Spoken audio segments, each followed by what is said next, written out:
কিন্তু যারা মাজার নিয়ে বসে আছে, লাফালাফি করতেছে, জিকিরের নামে রং তামাশা করে, আছে না নাই? পানির ভিতর জ্বললে বাতি, ঝড় বাতাসেও নেভে না। ল্যাংটা বাবার মুরিদ হইলে নামাজ রোজা লাগে না। বাবা হু হু হু লুঙ্গি খুলে দেখে, কথা কয় না খে। এরকম ভণ্ড আছে না নাই? যেই পীর সাহেব ডেকে বলবে নামাজ রোজা লাগবে না, ওইটা পীর না টাটকা শয়তান। পৃথিবীর এমন কোন নবী রাসূল নাই যে নবী রাসূল সালাত আদায় করে নাই। আর আমার দেশের এক শ্রেণীর ভণ্ড পীর বের হয়েছে, ওরা বলে সিজদার মতো একটা সিজদা দিবি, জান্নাত পার হয়ে জাহান্নামের গর্তে পড়বি। আছে না নাই? আছে না নাই? ভণ্ডদের কাছে যাওয়া যাবে? আজকে মাজারগুলো গাঁজা খাওয়ার নিরাপদ আসর। মাজারে গাঁজাতে এমন কায়দায় কলকিতে টান মাইরা ধুয়ে ছেড়ে দেয়, রাস্তায় প্রশাসনের লোকেরা দাঁড়ায় থাকে, দেখে আর বলে ওরসের মনে হয় রান্না চলতেছে। কতক্ষণ না গে? এরকম অবস্থা আপনাদের এলাকায় আছে না নাই? তবে এলাকায় কোনো মাজার নাই। বাজান গো, পীর মুরিদি ভালো, হক্কানি আল্লাহওয়ালাদের কারণে দেশে ইসলামের প্রচার হয়েছে। পীর ছিল শাহজালাল, খানকাই পীর রাজপতি বীর, নারাই তাকবীর হুঙ্কার দিয়েছে, গৌর গোবিন্দ ধুতি খুলে পালাইছে। কথা বলেন ঠিক কিনা? পীর ছিল শাহজালাল, শাহ পরান, শাহ মাকদুম, বাইজিদ বোস্তামি, আব্দুল কাদের জেলানি, রংপুরের কেরামতুল্লাহ, বগুড়ার শাহ সুলতান, রাজশাহীর শাহ মাকদুম, বাগেরহাটের খান জাহান আলী, খাজা মঈনুদ্দিন চিশতি রহমতুল্লাহ আলাইহি। বড় বড় আল্লাহওয়ালাদের মাধ্যমে এদেশে ইসলামের প্রচার হয়েছে, এটা নিঃসন্দেহে ভালো কথা। কিন্তু এখন আল্লাহওয়ালার লেভেলে কিছু ভণ্ড বের হয়েছে। কথা বলেন ঠিক কিনা? এত ভণ্ড পীর, দাড়ি পেকে গেছে, মুরব্বী হয়ে গেছে, এরপরে মহিলা মুরিদ দেখলে কয় মা আয়, মা আয়। মহিলা চিন্তা করেছে এত বড় আল্লাহর ওলি ডাকে, যদি কাছে না যায় জাহান্নামে জায়গা হবে না। এইবার পীর সাহেবকে বুকের ভিতরে জড়ায় ধরছে, আর পীর সাহেবের বুকের ভিতরে যায় এত মজা, এত শান্তি পাইছে, আনন্দের ঠেলায় গান গায়, বাবা আমি তোমায় ভালোবাসি, তোমার শরণ সুমিতে বাবা, তোমার কাছে আসি গো বাবা, আমি তোমায় ভালোবাসি। যে মহিলা স্বামীকে বাদ দিয়ে পীরের ফাটা পায়ে চুমা খায়, ওই নারীর চরিত্রে ঠিক নাই। কথা বলে ঠিক কিনা? চরিত্রহীন নারী মাজারে যেতে পারে? কথা কন। আপনার বউ মাজারে পীর সাহেবের কাছে, আপনি কি দুর্বল? আপনার বউ বলবেন আমি তোর বড় পীর।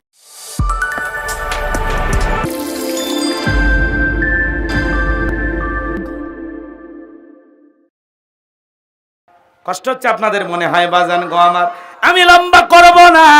সাকিব আল হাসান যদি এমপি হয় আপনার আমার কোনো আপত্তি নাই, সেইবার নৌকার মাঝি হতে চায়। মাজান গো, খেলার মাঠ ছেড়ে এইবার রাজনীতির মাঠে। কথা কন ঠিক কিনা? সেদিন ওবায়দুল কাদের সাহেব বলেছেন সাকিব এখন রাজনীতি করতে চায়, কোনো সমস্যা নাই।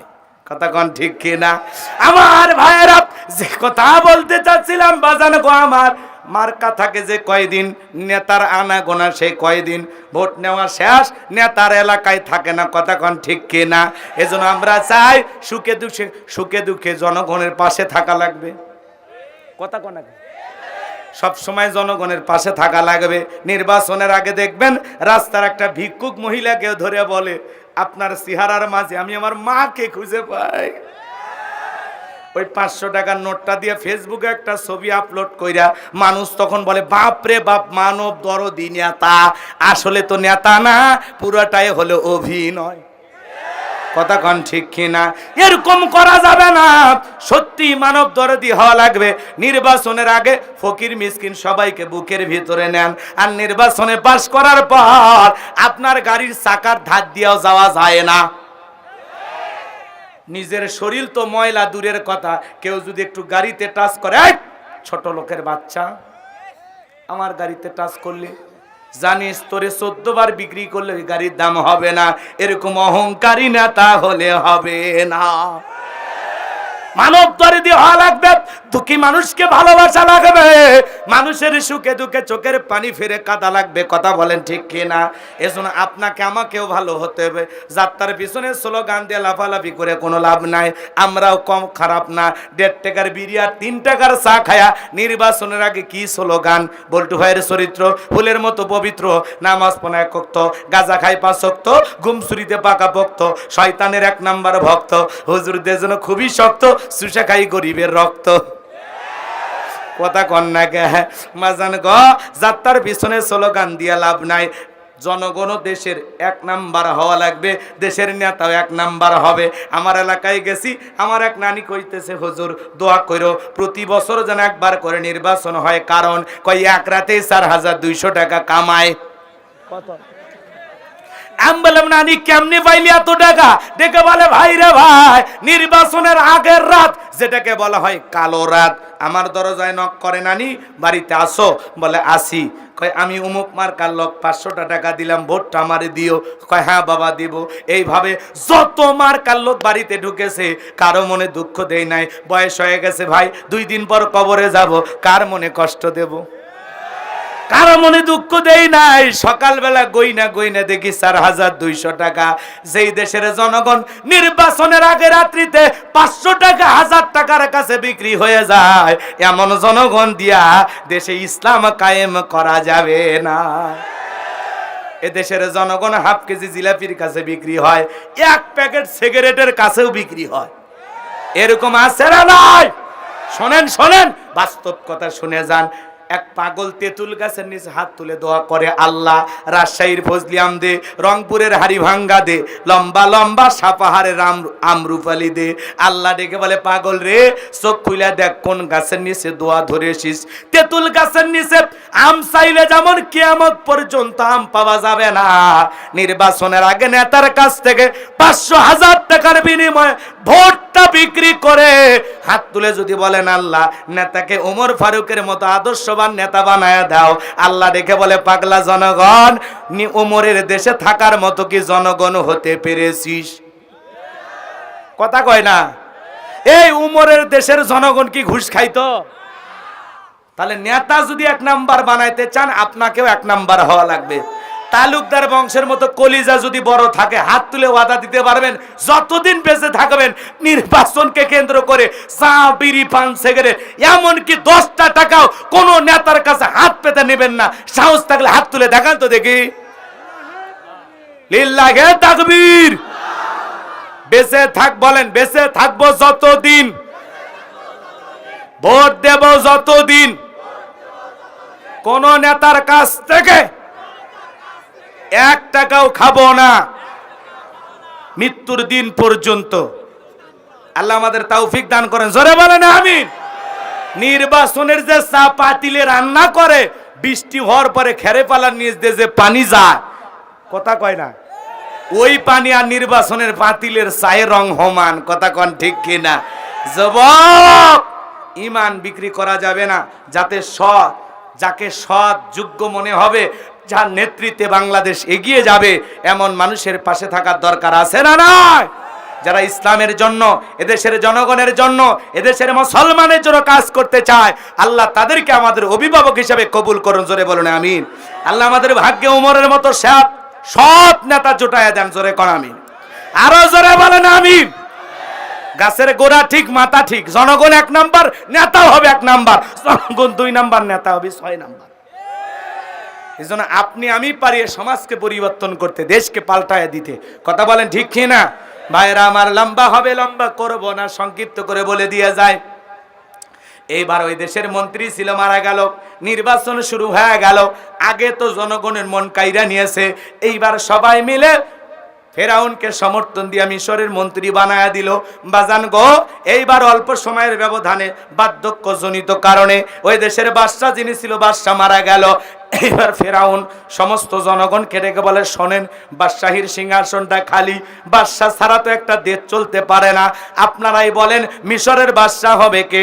সমস্ত জনগণ ডেকে বলে, আপনার চরিত্র আগেই জানা হয়ে গেছে, আপনি যদি আমাদের বাদশা হয়ে যান, আমাদের কারো কোনো আপত্তি নাই।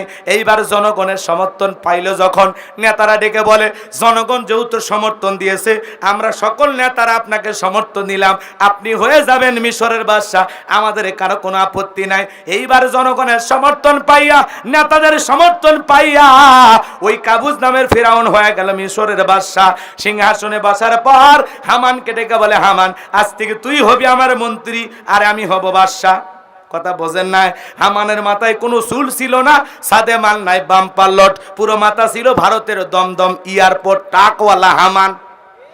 কথাকে বুঝতে পারছেন? এইবার ফেরাউন ক্ষমতা পাইছে ঠিকই, রাতের বেলায় ঘুমাইতে গেলে নেতার চোখে ঘুম আসে না, আজে বাজে স্বপ্ন দেখে ঘুম থেকে জাগ্রত হয়। এইভাবে 2-3 রাত চলে যায়, নেতার চোখে ঘুম নাই। কি নাই? ক্ষমতা পাইছে ঠিকই, ঘুম নাই। দেখেন না বাজান, কত বড় লোক ধনী মানুষ 4-5টা করে ট্যাবলেট খাই, চোখে ঘুম আসে না। আর গরিব মানুষ রেল স্টেশনে শুয়ে আছে, মাথার তলে ইট দিয়া ঘুমায়।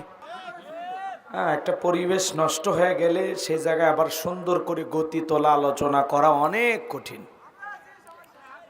সংক্ষিপ্ত কথা বলে দিয়ে যায়, শোনেন। ফেরাউনের চোখে কি নাই? কথা কয় না, আরো জোরে কন, আরো জোরে। ঘুম কার দেওয়া নিয়ামত? গরিবের 2টা জিনিস বেশি, শোনেন। একটা হলো গরিবের খাওয়ার রুচি ভালো, আর একটা হলো ভালো ঘুম। গরিবকে ঘুমানোর জন্য ট্যাবলেট খাওয়া লাগে না, কথা কন ঠিক কিনা? কিন্তু ধনী ট্যাবলেট খায়, ঘুমায়, কারণ ওর বাড়ির চতুর্দিকে সিসি ক্যামেরা, ঘুমানোর আগেও সিসি ক্যামেরা দেখে, আবার রাত 4টে ট্যাবলেট খায়, ঘুমাইছে, রাত 2টার পরেও সিসি ক্যামেরার ফুটেজ দেখে কেউ ঢুকছে নাকি মারার জন্য। কারণ আর প্রত্যেকটা বাড়ির ইট বালু রড সব মানুষের উপর জুলুম করে কেনা, কথা বলেন ঠিক কিনা? ও ভাবে যে কেউ বাড়ির ইট খুলে নিয়ে যায় নাকি, কথা কন না কে? সম্মানিত ভাইরা আমার, ফিরাউনের চোখে কোনো ঘুম নাই। এইবার তার দরবারে জ্যোতিষী ছিল, 400 জ্যোতিষীর লিডারের নাম হলো দবিরা, বয়স হলো 320 বছর। ডেকে বলে, দবিরা কেন জানি রাতের বেলায় ঘুমাইতে পারি না, আজে বাজে স্বপ্ন দেখে ঘুম থেকে লাফায় উঠি। দবিরা ডেকে বলে, নেতা আপনারা ভাগ্য গবেষণা করে দেখতেছি, যদিও আপনি তরমুজের খেতের লেবার, সেখান থেকে গোরস্থানে দারোয়ান, এরপরে মিশরের মন্ত্রী, বর্তমান রানিং বাদশা, আঙ্গুল ফুলা কলার গাছ, কিন্তু আপনার ভবিষ্যৎ জীবন বড় অন্ধকার। আগামী 3 মাসের ভিতরে বনি ইসরায়েল সম্প্রদায়ের মধ্যে একটা মুসা নামের ছেলে জন্মগ্রহণ করবে। ওই মুসার কারণে রাজত্ব পাওয়ার ক্ষমতা থাকবে না। নেতারে, এমনকি আপনার জীবন যাওয়ার সম্ভাবনাও দেখা যায়। এই কথা শোনার পর ফেরাউনের মাথা ঠান্ডা না গরম? খালি গরম। মানে ডেকে বলে, কাঠখড় পোড়ায় ছিলাম কই, আসলাম কই, না জানি ভবিষ্যতে আরো কত কিছু হই। মুসার কারণে রাজত্ব পাওয়ার ক্ষমতা থাকবে না, এটা তো মেনে নেওয়া যায় না। যদি দবিরা বলতো মুসা দেবে, খানকা বানাবে, বৈশে বৈশে জিকির করবে, তাহলে মাথা গরম করতো না। আজকেও তাকায় দেখেন, যারা খানকা নিয়ে বৈশে আছে, লাফায় লাফায় জিকির করে, বাতি নিবায় জিকির করে, ওদেরকে কেউ টার্গেট করে না। যারা আল্লাহর জমিনে কোরআনের বিধানকে কায়েম করতে চায়, কোরআনের সমাজ কায়েম করতে চায়, ওদেরকে টার্গেট করে করে ভিতরে ঢুকানো হয়। কিন্তু যারা মাজার নিয়ে বসে আছে, লাফালাফি করতেছে, জিকিরের নামে রং তামাশা করে, আছে না নাই? ওই পানির ভিতরে জ্বললে বাতি, ঝড় বাতাসেও নেভে না। ল্যাংটা বাবার মুরিদ হইলে নামাজ রোজা লাগে না। বাবা হু হু হু লুঙ্গি খুলে দেখে, কথা কয় না কে? এরকম ভণ্ড আছে না নাই? যেই পীর সাহেব ডেকে বলবে নামাজ রোজা লাগবে না, ওইটা পিন না, টাটকা শয়তান। পৃথিবীর এমন কোন নবী রাসূল নাই যে নবী রাসূল সালাত আদায় করে নাই। আর আমার দেশের এক শ্রেণীর ভণ্ড পীর বের হয়েছে, ওরা বলে সিজদার মতো একটা সিজদা দিবি, জান্নাত পার হয়ে জাহান্নামের গর্তে পড়বি। আছে না নাই? আছে না নাই? ভণ্ডদের কাছে যাওয়া যাবে? আজকে মাজারগুলো গাঁজা খাওয়ার নিরাপদ আসর। মাজারে গাঁজাতে এমন কায়দায় কলকিতে টান মাইরা ধুয়ে ছেড়ে দেয়, রাস্তায় প্রশাসনের লোকেরা দাঁড়ায় থাকে, দেখে আর বলে ওরসের মনে হয় রান্না চলতেছে। কোথাক্ষণ না গে? এরকম অবস্থা আপনাদের এলাকায় আছে না নাই? তবে এলাকায় কোনো মাজার নাই। বাজান গো, পীর মুরিদি ভালো, হক্কানি আল্লাহওয়ালাদের কারণে দেশে ইসলামের প্রচার হয়েছে। পীর ছিল শাহজালাল, খানকাই পীর রাজপথে বীর, নারাই তাকবীর হুঙ্কার দিয়েছে, গৌর গোবিন্দ ধুতি খুলে পালাইছে। কথা বলেন ঠিক কিনা? পীর ছিল শাহজালাল, শাহ পরান, শাহ মাকদুম, বাইজিদ বোস্তামি, আব্দুল কাদের জেলানি, রংপুরের কেরামতুল্লাহ, বগুড়ার শাহ সুলতান, রাজশাহীর শাহ মাকদুম, বাগেরহাটের খান জাহান আলী, খাজা মঈনুদ্দিন চিশতি রহমতুল্লাহ আলাইহি। বড় বড় আল্লাহওয়ালাদের মাধ্যমে এদেশে ইসলামের প্রচার হয়েছে। এটা নিঃসন্দেহে ভালো কথা। কিন্তু এখন আল্লাহওয়ালার লেভেলে কিছু ভণ্ড বের হয়েছে। কথা বলেন ঠিক কিনা? এত ভণ্ড পীর, দাড়ি পেকে গেছে, মুরব্বী হয়ে গেছে। এরপরে মহিলা মুরিদ দেখলে কয় মা আয়, মা আয়।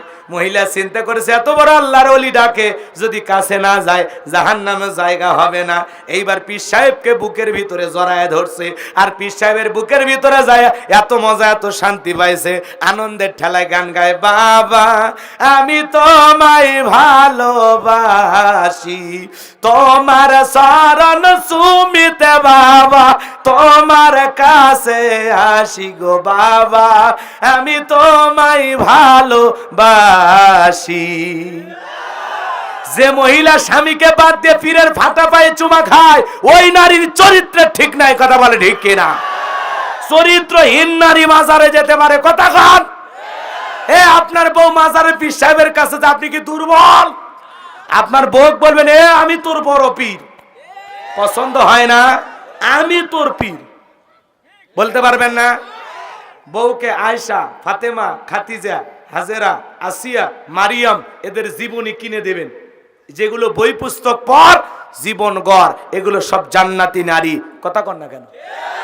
এদের মতো হওয়ার চেষ্টা কর, দোয়া করে দে। আপনারা যে ভালোবাসা দেখালেন, এরা যাবি, এদেরকে দিয়ে রাজপথ কাঁপান যাবে? এরা ভয়ে আগেই দৌড় মারে। কথা কন ঠিক কিনা?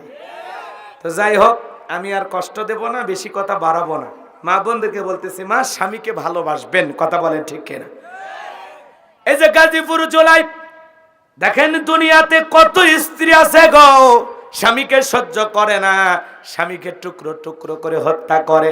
কিন্তু গাজীপুরের একজন বোন স্বামীকে এতটা ভালোবাসে, স্বামীকে এতটা মহব্বত করে, ভালোবাসার দৃষ্টান্ত স্থাপন করেছেন।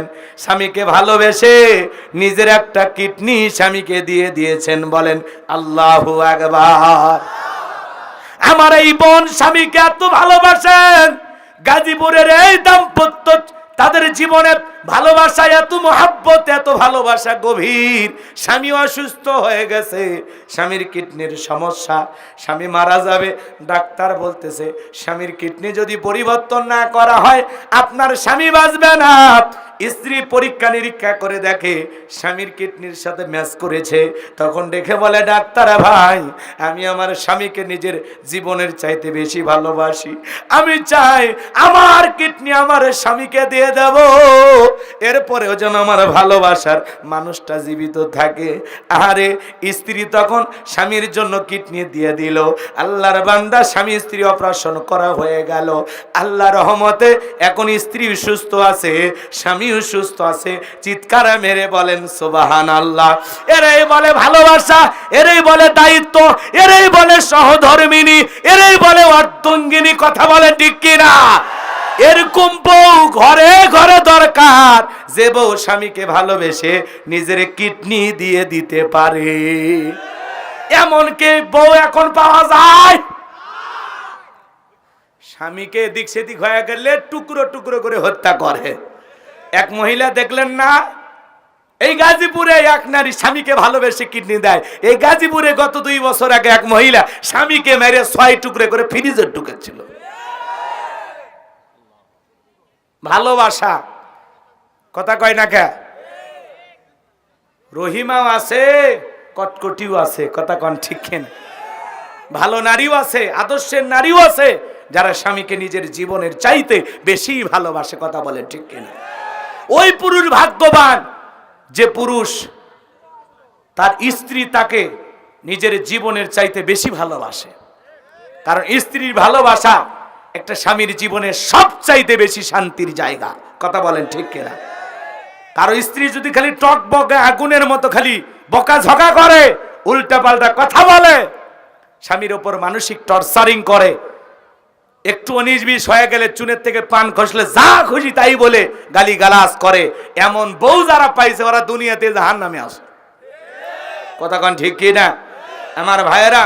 এই জন্য এরকম একটা বউ দরকার, যে বউ স্বামীর বিপদে ক্যান্সার হলেও ফেলায় যাবে না, স্বামীর কিডনি নষ্ট হলেও ফেলায় যাবে না, সুখে দুঃখে স্বামীর পাশে থাকবে, মৃত্যু পর্যন্ত হাতটা ছাড়বে না।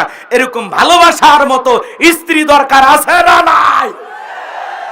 কিন্তু এই জামানায় পাওয়া খুব কঠিন। আমার এই বোন আর আমার এই ভাই বড় ভাগ্যবান। কথা কোন ঠিক কিনা? এই স্বামী বড় ভাগ্যবান যে এমন বিবি পাইছে যে বিবি তার নিজের কিডনিটা স্বামীকে দিয়ে দিয়েছে। সুবহানাল্লাহ বলেন। আমরা দোয়া করি তাদের ভালোবাসা আল্লাহ মৃত্যু পর্যন্ত এইভাবে অটুট রাখুন। জোরে কোন আমিন। আরো জোরে বলেন আমিন। তাহলে বউকে মাজারে পাঠানো যাবে? বউকে ভালোবাসবেন, সময় দেবেন। মা বোন যারা আছে এরাও মনে ভাগছে না, এরাও অন্ধকারে বেশি ভয় করে। তেলা পোকা থেকে লাভ মেরে ওঠে।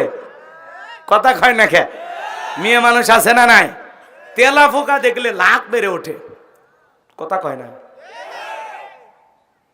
এরকম মহিলা আছে না? মাকড়সা দেখলে লাভ মেরে উঠে। তো যাই হোক, আমি আর এদিক সেদিক যাব না বাজান। আমি যে আলোচনা ধরেছিলাম, পুরো আলোচনাটা করার আমার একটা টার্গেট ছিল যে 12টা 12:30টার মধ্যে মোটামুটি হয়ে যেত। কথাকে বুঝতে পারছেন? তাহলে বাজান গো আমার, সংক্ষিপ্ত কথা শুধু বলে দেওয়া যায় যে কথা বলতে চাচ্ছিলাম। ফেরাউন এইবার হামানকে ডেকে বলে, হামান রে, আগামী 3 মাসের ভিতরে মুসা নামের একটা ছেলে জন্মগ্রহণ করবে, ওর কারণে রাজত্ব পাওয়ার ক্ষমতা থাকবে না। এটা তো মেনে নেওয়া যায় না। হামান ডেকে বল কি করা যায়? হামান ডেকে বলে, নেতা টেনশন নাই, মাইট ইজ রাইট, জোরজার মূল্যক তার, পাওয়ার রাজত্ব ক্ষমতা আমাদের হাতে, আমরা যা বলবো মিশরের জমিনে তাই হবে। বলে কি করতে চাস? এইবার হামান ডেকে বলে, নেতা যত ছেলে সন্তান জন্মগ্রহণ করবে সবাইকে জবাই করে করে দুনিয়ার বুক থেকে বিদায় করে দেব, তাহলে আপনার শত্রু মুসার জন্ম হবে না। এই কথা শোনার পর ফেরাউন ডেকে বলে, হামান রে, আসলে তোর মাথায় বুদ্ধি আছে, তবে শোন, ছেলেগুলোকে জবাই করবি, মেয়েগুলোকে জবাই করবি না।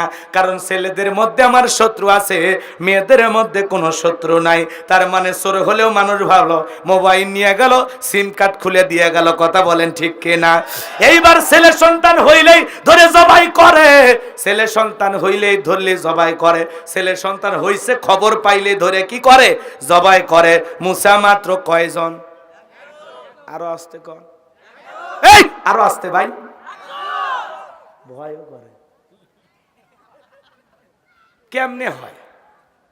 মুসা মাত্র একজন। সবাই বলবেন মুসা কয়জন? এই তো একটা আওয়াজ হয়েছে না? একবার বলবেন, 3 বার কষ্ট করা লাগবে না। বোকা শোকা থাকলে হবে না, একটু চালাক হন। 60 বলবেন, 60 বলবেন, পারবেন না ইনশাআল্লাহ? তাহলে মুসা মাত্র। তাহলে জালেমদের কাছে অপরাধ করে একজন, আর জালেমেরা সেই অপরাধের শাস্তি 1000 জনের উপরে চাপায় দেয়। কথা কন ঠিক কিনা? মুসা একজনকে হত্যা করো, কিন্তু মুসা সন্দেহে সবাইকে জবাই করতেছে। কথা কন ঠিক কিনা? আজও সন্দেহ করে অনেক মানুষকে বিপদে ফেলা হয়, পরে খবর নিয়ে দেখা যায় যারে সন্দেহ করে বিনা দোষে দোষী করা হলো, এই মানুষটা আসলেই দোষী না। সন্দেহ রোগ আছে না নাই? গবেষণা করে বলে নেতা, যদিও বনি ইসরাইল মায়ের বুক খালি কইরা হাজার হাজার সন্তান জবাই করেছেন, কিন্তু আপনার পথের কাটা মুসা এখনো মরে নাই। মায়ের কোলে জীবিত আছে, সুস্থ আছে, কিন্তু কোথায় আছে, কোন বাড়িতে আছে, এইটা বলার ক্ষমতা আমাদের নাই। জোরে বলেন আল্লাহু আকবার। ওয়ামাকারু ওয়ামাকারাল্লাহ ওয়াল্লাহু খায়রুল মাকিরিন। খেলা কার? আরো জোরে। আল্লাহ জানে, আল্লাহ রাব্বুল আলামিন চান মুসারে বাঁচাইতে, আর ফেরাউন চাই মারতে, ওর 14 গোষ্ঠী এক জায়গায় হয়ে মারতে পারবে না। এইবার ফেরাউন ডেকে বলে, সেনাবাহিনীর দল, এখন আমার শত্রু মরে নাই, যাও এলাকায় তল্লাশি চালাও, একেবারে চিরুনি অভিযান চালাও, যে জায়গায় মুসারে পাইবা ধরবার জবাই করবা, আমার মাথার টেনশনটা দূর করো। এইবার একদল সেনাবাহিনী মুসা নবীর বাড়ির দিকে রওনা করেছেন। মুসা নবীর বড় বোন নাম তার মারিয়াম, ডেকে বলে, মা ওই যে ফেরাউনের সেনাবাহিনী দেখা যায় মা, আর বুঝি ভাইকে বাঁচানো গেল না। এইবার মুসা নবীর মা সন্তানকে কোলের মধ্যে নে এদিক সেদিক দৌড়ায়, কে যেন গাইবি আওয়াজ দেয়, ইলহামের মাধ্যমে ডেকে বলে, মুসার মা চুলার ভিতরে তোমার ছেলেটাকে ফেলায় দাও, কথা দিলাম গো আবারও তোমার ছেলেকে তোমার কোলে ফেরায় দেব, বলুন সুবহানাল্লাহ। এইবার ফেরাউনের সেনাবাহিনী পুরো বাড়ি সার্চ করলেন, তল্লাশি চালাইলেন, তন্ন তন্ন করে বাড়ির সব জায়গা খুঁজে যখন চলে গেল, আমার ভাইয়েরা ফেরাউনের সেনাবাহিনী চলে যাওয়ার পর মুসা নবীর মা চুলার ভিতরে তাকায় দেখে মুসা নবী চুলার ভিতরে পড়ে মুস্কি মুস্কি হাসে, বলুন সুবহানাল্লাহ। সন্তানটাকে কোলের মধ্যে নিলেন, গালে মুখে চুমা খাইলেন, আবারও কে যেন গাইবি আওয়াজ দিয়ে বলে, মুসার মা কতদিন জালেমদের ভয়ে সন্তানকে লুকিয়ে রাখবা, সিন্ধুক একটা বানায়া দরিয়ার বুকে ভাসায়া দাও, কথা দিলাম গো তোমার ছেলেকে আবার তোমার কোলে ফেরায় দেব। মুসা নবীর মা টেনশনে পড়ে গেলেন, সিন্ধুক পাবেন কোথায়, অপেক্ষায় বৈশা থাকলেন। সকালবেলা কে যেন ডেকে বলে, মিস্ত্রি লাগাবে মা, আমি একজন মিস্ত্রি। মুসা নবীর মা তখন ডেকে বলে, মিস্ত্রি দিকে আসো, তুমি কি বানাইতে পারো? মিস্ত্রি এইবার বলে, মা আপনি যদি মনে করেন এমন একটা সিন্ধুক আপনার দরকার, যে সিন্ধুকের ভিতরে আপনার সন্তানকে তুলে দরিয়ার বুকে ভাসায় দিবেন, আপনি চাইলে আমি এরকম একটা সিন্ধুক বানাই দিতে পারি। মুসা নবীর মা ডেকে বলে, মিস্ত্রি তুমি তোমার মনের কথা বলেছো, এইরকম একটা সিন্ধুকে তোমার দরকার। আমার ভাইয়েরা এইবার মিস্ত্রি ডেকে বলে, মা আমার কিছু যন্ত্রপাতি আছে, ধার দেবার জন্য পানি লাগতে পারে, আবার পানি না হলেও চলবে, মা ভিতর থেকে একটু পানি নিয়ে আসেন। মুসা নবীর মা এইবার ভিতর থেকে পানি নিয়ে এসে দেখে মিস্ত্রি সুন্দর একটা সিন্ধুক বানায়া দাঁড়িয়ে আছে, বলেন সুবহানাল্লাহ। এইবার সিন্ধুকটা হাতের মধ্যে দিয়া মিস্ত্রি যখন দৌড়াইতে লাগলেন, মুসা নবীর মা পেছন থেকে ডাইকা বলে, মিস্ত্রি লোহার পয়সা কি নিবা না, কাঠের পয়সা কি নিবা না, তোমার পারিশ্রমিকের দামটা কি নিবা না? মিস্ত্রি ডেকে বলে, মা যারা বিপদে পড়ে আমি তাদের উপকার করি, বিনিময়ে টাকা পয়সা গ্রহণ করি না। আল্লাহু আকবার বলেন। এইবার মুসা নবীর মা ডেকে বলে, মিস্ত্রি এই বিপদের দিনে এত বড় উপকার করলা, লোহার পয়সাও নিলা না, কাঠের পয়সাও নিলা না, তোমার পারিশ্রমিকের দামটাও নিলা না, অন্তত তোমার নামটা বলে যাও, মাঝে মাঝে তোমার কথা মনে হলে আল্লাহর কাছে তোমার জন্য দোয়া করব। মিস্ত্রি ডেকে বলে, মা আমি দুনিয়ার কোনো সাধারণ মিস্ত্রি না, আমি আল্লাহর ফেরেশতা, আমার নাম হলো জিবরাইল। এইবার সিন্ধুকের ভেতরে মুসা নবীকে তুলে দরিয়ার বুকে ভাসায়া দিলেন। আর মেয়ে মারিয়ামকে বলে, মা সিন্ধুকটা ভাসতে ভাসতে কই যায় খবর নিয়ে আসবি। লম্বা ইতিহাস সংক্ষিপ্ত করে একটু বলে দিয়া যায়। সিন্ধুক ভাসতে ভাসতে ফিরাউনের ঘাটে চলে গেল। ওই দিন বিকেল বেলা ফিরাউন তার প্রিয়তমা স্ত্রী আসিয়াকে নিয়ে আসছে সমুদ্র সৈকতে হাওয়া খাইতে। ফিরাউন কাফের হওয়ার পরেও মাঝে মাঝে বউকে নিয়ে বিনোদন করতেন। মারহাবা কোন। আপনারাও মাঝে মাঝে বউকে নিয়ে এখানে সেখানে ঘুরবেন, বউকে নিয়ে ঘুরলে কোনো সমস্যা নাই, হালাল বিনোদন। কথা বলেন না কেন? স্ত্রীকে বোরকা পরাইয়া, ঢিলা ঢালা বোরকা পরাইয়া, হাত মোজা পা মোজা লাগাইয়া মাঝে মাঝে পিকনিক স্পটগুলোতে ঘুরতে যাবেন। চলে যাবেন স্বপ্নপুর, চলে যাবেন চিড়িয়াখানায়, চলে যাবেন কক্সবাজার সমুদ্র সৈকতে। ও চাচা, চাচিক নিয়ে কুটি যাওয়া লাগবি, মাঝে মাঝে চাচিক নিয়ে ঘোরা লাগবি, চাচির মন ভালো করার জন্য। কথা কয় না? কক্সবাজার সমুদ্রের সৈকতে বোরকা পরে পর্দা করে, আমি কি বলছি, পর্দা করে ঘোরা লাগবে, ফরজ পর্দা মেনে বউকে নিয়ে কক্সবাজার সমুদ্রের সৈকতে দাঁড়ায় বলবেন, ও আমার প্রিয়তমা স্ত্রী তাকায় দেখো আল্লাহর সৃষ্টি সমুদ্রের ঢেউ। কথা কয় না? এত সুন্দর ঢেউ, আশেপাশে নেই তো কেউ, আমার পাশেই দাঁড়িয়ে আছে আমার সোনা বউ। বউ খুশি হয়ে যাবে। কথা বলেন ঠিক কিনা? বউকে নিয়ে মাঝে মাঝে বিনোদন করবেন, বউয়ের মন খুশি রাখার চেষ্টা করবেন। বউকে নিয়ে ঘুরলে কোনো গুনাহ নাই। কথা বলেন ঠিক কিনা? গুনাহ হবে তখন বউকে নিয়ে সমুদ্রের পানিতে হাফ প্যান্ট পরে গোসল করবেন যখন। পর্দা করে ঘুরলে কোনো গুনাহ নেই, ঠিক আছে না ভাই?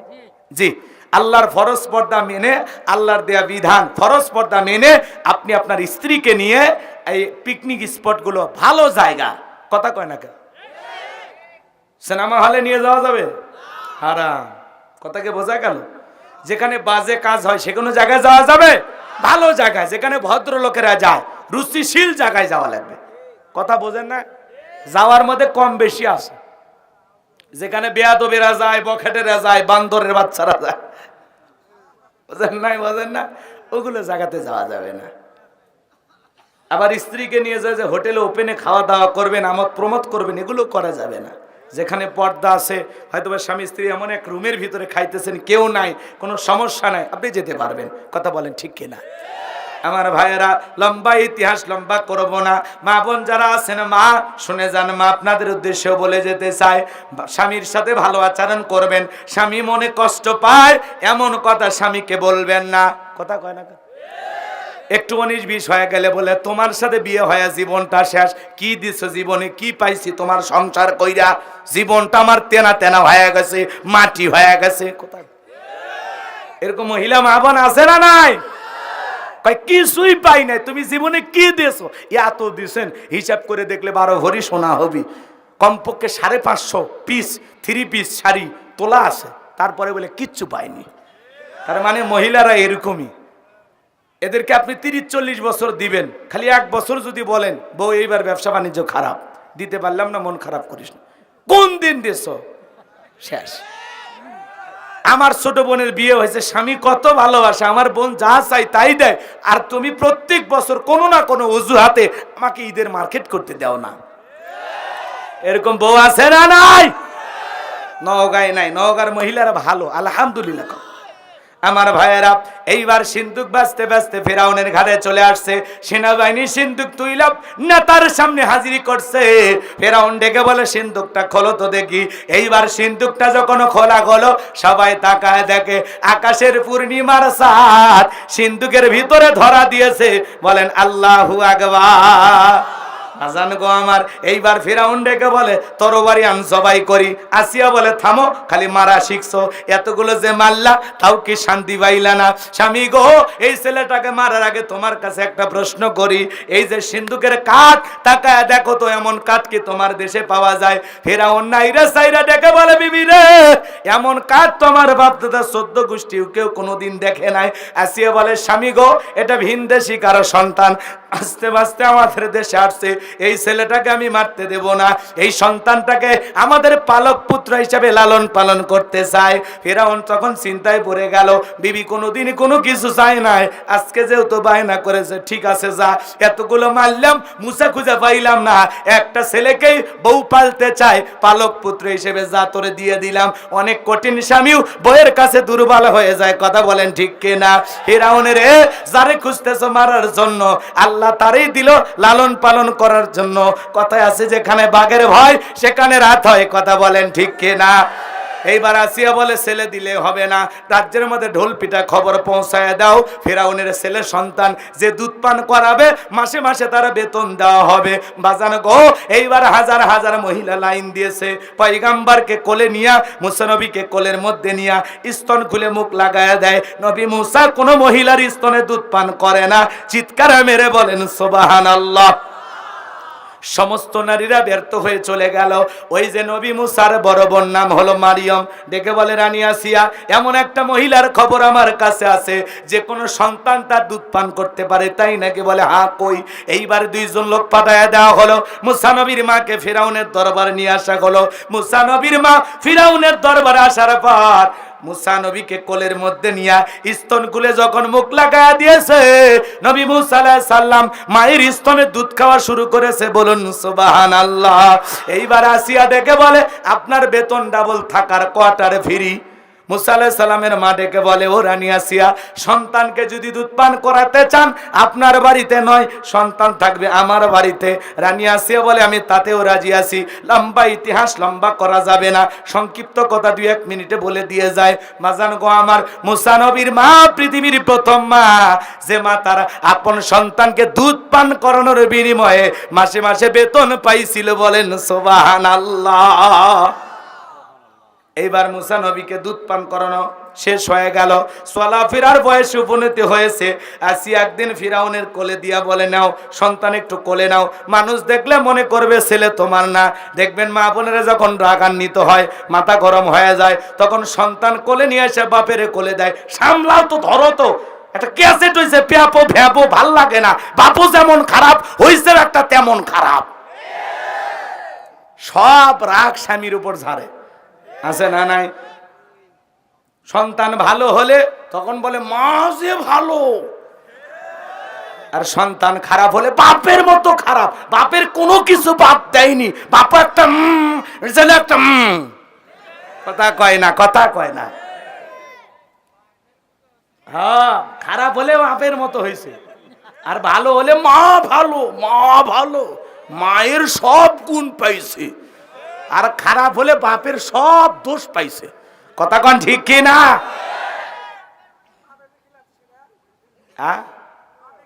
বাপে কি লেছে? কে তোর বাপ মারছে নাকি? তো দুষ্টমি করছে মনে হয়। এই শোনেন বাজান, কথা বাড়ায় না বাবারে, বলার ইচ্ছা আছে কিন্তু সময় নাই। কথা কোন ঠিক কি না? আমার ভাইয়েরা, এইবার মুসা আলাইহিস সালামকে কোলের মধ্যে নিয়েছে ফিরাউন। কি সুন্দর চাঁদের মতো ফুটফুটে সন্তান, চেহারাটা ভালো। ফিরাউন কাফের হওয়ার পরে অন্তরে মায়া লাগছে, একটু চুমা খাওয়ার নিয়তে ঠোঁটটা বাড়াইছে। এমন একটা থাপ্পড় ফিরাউনের গালে কষি হাত দিয়ে মারছে বাজান, 12 মণ ওজনের থাপ্পড় খাইয়া ফিরাউন চিৎকার মেরে উঠছে। আশেপাশের নেতা জনগণ যত আসছিল সব দৌড়ে এসে বলে, নেতা এত জোরে চিৎকার মেলেন, ব্যাপার ডাকি। এখন ছেলে যে থাপ্পড় মারছে এ কথা জনগণ জানলে কি ইজ্জত থাকে? তখন বলে, আমার বাড়ি, আমি আমনে চিল্লেছি, আমি কে তোর ডাকছি, যা সরে যা। ওদেরকে তাড়াইয়া দেওয়ার পর আসিয়াকে ডেকে বলে, আসিয়া আয় আয়, আসিয়া আয় রে, আয় আসিয়া তাড়াতাড়ি আয়। আসিয়া বলে, কি হয়েছে? সারের মতো চিল্লাও কা? কয় চিল্লাবো না, এর চোখে মুখে যে আগুন দেখছি রে আসিয়া, এ মুসা ছাড়া কেউ না, তরবারি আন জবাই করি, পথের শত্রুটা দূর করি। আসিয়া বলে, এই ছেলে কি করছে? বলে, এই ছেলে আমার গালে থাপ্পড় মারছে। আসিয়া বলে, ঢং করা জায়গা পাও না, এই ছোট মানুষ কোনোদিন তোমারে থাপ্পড় মারতে পারে? ফিরাউন ডেকে বলে, বিবি রে, কেমনে তোরে বোঝাবো? গাল তো তোর ছিল না, গাল ছিল আমার। মজা কি আমি টের পাইছি, এর থাপ্পড়ে ওজন বুঝা দেয়, এই ভবিষ্যতে মুসা হবে। বলেন আল্লাহু আকবার। লম্বা ইতিহাস, অনেক কথা, না আর বলবো না, জি না, অনেক বলার ইচ্ছা ছিল।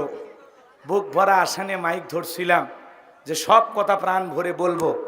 ফেরাউনক সাইজ করে দড়িয়ে চুপে মারিয়ে থুয়ে তারপরে যাব। এর মধ্যে অনেক ইতিহাস, অনেক ঘটনা আছে।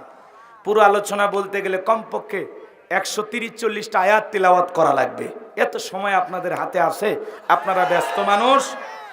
শোনেন, কয়েকটা ধান আছে, কিন্তু এই কয়েকটা ধান দিয়ে খই ফুটিচ্ছে না, অতএব বাবা আর হবে না। শোনেন, আমার মন চায়, কিন্তু যখন আমি চোখ দিয়ে তাকাচ্ছি তখন আর ওয়াজের লাইন হারিয়ে যাচ্ছে। এটা তো তোমরা বুঝবে না, এটা আমি বুঝি, বুঝো নাই? না, যা হয়েছে হয়েছে। বক্তা শ্রোতা সবাইকে আল্লাহ পাক আমল করা তৌফিক দান করুন, জোরে বলুন আমিন। শোনেন, জালেমদের শেষ পরিণতি হয় পরাজয়, ইমানদারদের শেষ পরিণতি হলো বিজয়। কথা বলেন ঠিক কিনা? শেষ বিজয়ের হাসি মুসলমানের হাসবে। কথা বলেন ঠিক কিনা? আজকে তাম পৃথিবীর জালেমেরা মুসলমানের রক্ত দিয়ে হাত রাঙাচ্ছে। মনে রাখবেন, আজ হোক কাল হোক, ওই জালেমদের শেষ পরিণতি হবে পরাজয়।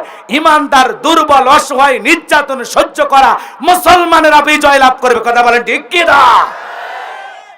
আজকে হামাস মুসলমানেরা যেভাবে প্রতিবাদ করতেছে, ইসরায়েলি ইহুদি জালেমদের মোকাবেলা করতেছে, তেমনি ভাবে তামাম পৃথিবীর মুসলমানকে শক্তি সঞ্চয় করতে হবে বাতিলের মোকাবেলা করার জন্য। কথা বলেন ঠিক কিনা?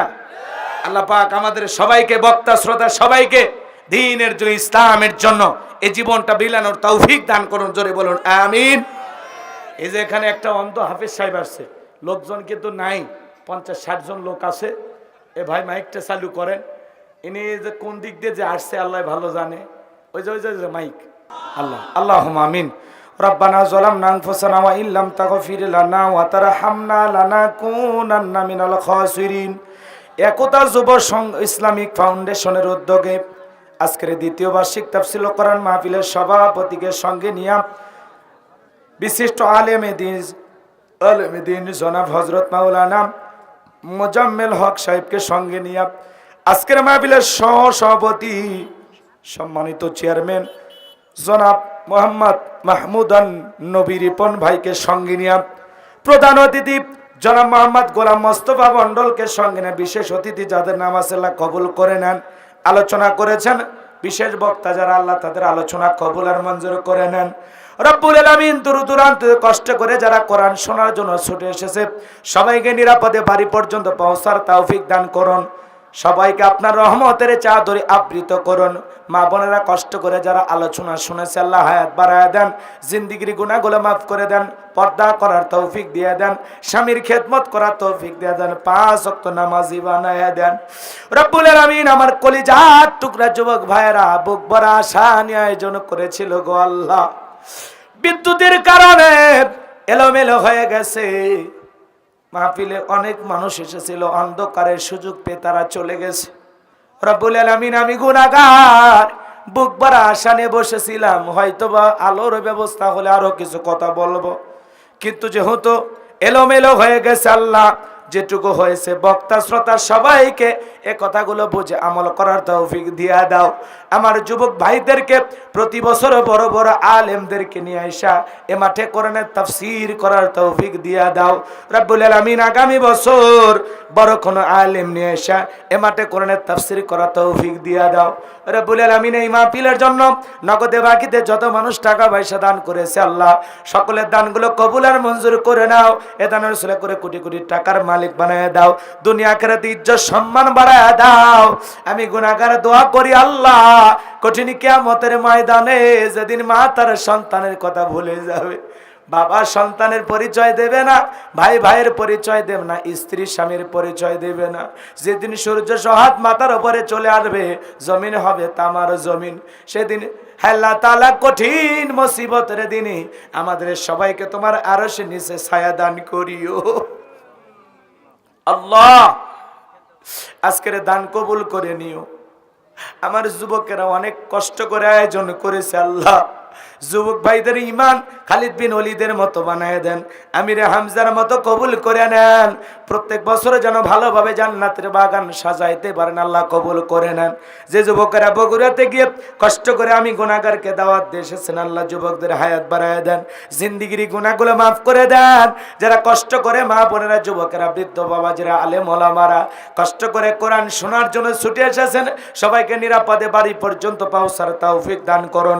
সবাইকে আপনার রহমতের চাদরে আবৃত করুন। রব্বুল আলামিন মিডিয়ার ভাইদেরকে হেদায়েতের পথে কবুল করে নেন, কোরআন সুন্নাহর কথাগুলো সঠিকভাবে প্রচার করার তৌফিক দিয়ে দেন। যারা আলেমদের ওয়াজের সাথে বিভিন্ন ধরনের ছবি লাগায় আপলোড দেয় এই সমস্ত মিডিয়ার ভাইদেরকে আল্লাহ হেদায়েত দান করেন, সঠিক বুঝ দান করেন, দিন প্রচারের সাথে হালাল ভাবে সঠিক পদ্ধতিতে এই কাজগুলো করার তৌফিক দিয়ে দেন। সুবহান রাব্বিকা রাব্বিল ইজ্জাতি আম্মা ইয়াসিফুন ওয়া সালামুন আলাল মুরসালিন আলহামদুলিল্লাহি রাব্বিল আলামিন। আমাদের অনেকের মা নাই বাবা নাই, এতিম বানায় কবরে চলে গেছে, জনম দুঃখিনী মা বাবার কবরে আর সবটুকু পৌঁছায় দাও, পিতা মাতার কবর জান্নাতের বাগান বানায় দাও। রব্বির হামহুমা কামা রব্বায়ানি সগীরা ওয়া রব্বির হামহুমা কামা রব্বায়ানি সগীরা। আত্মীয় স্বজন পাড়া প্রতিবেশী বয়সে যারা কবরে চলে গেছে মাফ করে দাও, কবরগুলো জান্নাতের বাগান বানায় দাও। পিতামাতা যাদের বেঁচে আছে আল্লাহ পিতামাতার হায়াত বাড়ায় দাও, পিতামাতার খেদমত করে তাদের মুখে হাসি ফুটাইয়া জান্নাত অর্জন করার তৌফিক দিয়া দাও। মাতা পিতার খেদমত নিয়ে আলোচনা করার সময় পাইলাম না রব্বুল আলামিন, যতটুকু আলোচনা করেছি এই আলোচনার উপরে আল্লাহ তাআলা আমাদের সবাইকে আমল করার তৌফিক দিয়া দাও। কবরের সলজব সহজ করে দিও, ওই কবরে যাওয়ার আগে নেক আমল করার তৌফিক দাও। আমাদের সবাইকে 5 ওয়াক্ত নামাজ 5 ওয়াক্ত সালাত মসজিদে গিয়ে জামাতের সহিত আদায় করার তৌফিক দিয়া দাও। সবাইকে কোরআনের হেদায়েতের আলো দিয়া অন্তরগুলোকে আলোকিত করে দাও। আমার চেয়ারম্যান সাহেবকে কবুল করেন, জনগণের সেবা মৃত্যু পর্যন্ত করে যাওয়ার তৌফিক দিয়া দেন। সকল অশান্তির হাত থেকে, দেশি বিদেশি সকল ষড়যন্ত্রের হাত থেকে আমাদের প্রিয় মাতৃভূমি বাংলাদেশকে আল্লাহ হেফাজত করো। এদেশের মসজিদ মাদ্রাসাগুলো কবুল করো, হক্কানি ওলামা ইকরামদের কবুল করো। মাজলুম অবস্থায় যত আলেম কারাবন্দি মুক্তির ফয়সালা করে দাও। যত আলেম ওলামা বিদায় নিয়েছেন, মাটির কবরে শায়িত হয়ে গেছেন, সবাইকে জান্নাতের উচ্চ মাকাম দান করো। ওই ইসরায়েল ইহুদিদের হাত থেকে ফিলিস্তিনের মুসলমানদেরকে আল্লাহ বিজয় দান করো। জালেমদেরকে হটাইয়া ফিলিস্তিনের জমিনটা মুসলমানদের জন্য উন্মুক্ত করে দাও। তাম পৃথিবীতে যত দেশে মুসলমানেরা নির্যাতনের শিকার, চীনের উইঘুরের মুসলমানেরা বড় কষ্ট আছে, চীনের জালেম সরকার শত শত মসজিদ ভেঙে দিচ্ছে। হে রব্বুল আলামিন, ওই জালেমদের হাত থেকে মুসলমানের মসজিদকে তুমি রক্ষা করো। রব্বুল আলামিন আজকের দোয়াকে কবুল আর মঞ্জুর করে নেন। সভাপতি মহোদয়কে কবুল করে নেন। আমার কলিজার টুকরা যুবকেরদের আল্লাহ তাআলা কবুল করেন। রব্বুল আলামিন হে আল্লাহ তাআলা আমার ডেকোরেটরের ভাইদের কবুল করেন। আজকের মাহফিল বাস্তবায়ন করার জন্য লাইটিং, মাইটিং, পোস্টার, ব্যানার, ডেকোরেটরের সহ আল্লাহ যারাই বুদ্ধি পরামর্শ দিয়ে সার্বিক সহযোগিতা করেছেন সবাইকে দুনিয়া আখিরাতের উত্তম জাযা দান করেন। আমাদের সবাইকে জীবনে একটাবার খানায় কাবায় কবুল করে নিও আল্লাহ। রাসূলের রওজা পাখি দাঁড়িয়ে সালাম দেওয়ার সুযোগ করে দিও। আমার মাদ্রাসায় নূরে মাদিনাকে আল্লাহ কবুল করো। আমার মাদ্রাসা 8 জন এতিম বাচ্চা, 11 জন গরিব বাচ্চা, যাদের থাকা খাওয়া চিকিৎসা পোশাক সম্পূর্ণ ফ্রি, 40 জন ছাত্র। হে রব্বুল আলামিন আমার মাদ্রাসায় ছাত্র ভর্তি চলতেছে আল্লাহ। আমার মাদ্রাসার ওস্তাদ ছাত্রদের কবুল করে নেন। মাদ্রাসার পাশাপাশি মসজিদ বানাবো, গণকবরস্থান বানাবো। আল্লাহ তোমার গোলামের এই স্বপ্নগুলো তুমি পূরণ করে দিও।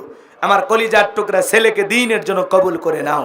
আমার পরিবার পরিজন যারা আছে সবাইকে ইসলামের জন্য কবুল করো আল্লাহ। দূর দূরান্তে কষ্ট করে যারা কোরআন শোনার জন্য ছুটে এসেছে সবাইকে নিরাপদে বাড়ি পর্যন্ত পৌঁছার তৌফিক দান করুন। 5 তারিখ ডিসেম্বরের গোপীনাথপুরে আসবো আল্লাহ, সেই মাহফিল ভরপুর সফলতা দান করুন। যারা কোরআন শোনার পাগল আল্লাহ সুস্থতার সহিত হায়াত দান করে ওই মাহফিলে আসার তৌফিক দান করুন। জীবনে কোনোদিন এলাকাবাসীর সাথে যদি আর দেখা না হয় আল্লাহ এই মুখগুলো জান্নাতের সিঁড়িতে পরিচয় করায় দিও আল্লাহ। আমাদের জানা অজানা ছোট বড় গোপন প্রকাশের সমস্ত গুনাহগুলো আপনি মাফ করে দেন আল্লাহ। আপনি গাফফার, আমরা গুনাহগার, তুমি মনিব, আমরা সবাই তোমার গোলাম আল্লাহ। আমাদের সকলের তামাম জিন্দেগির গুনাহগুলো মাফ করে দাও। এমন জায়গায় বসে গুনাহ করেছি দুনিয়ার কেউ জানে না আল্লাহ। তুমি আলিমুম বিযাতিস সুদূর, ইন্নাল্লাহা খাবীরুম বিমা তা'মালুন। আল্লাহ আমাদের সকলের তামাম জিন্দেগির গুনাহগুলো মাফ করে দাও। ওই কঠিন জাহান্নামের আগুন থেকে আমাদের মুক্তি দাও।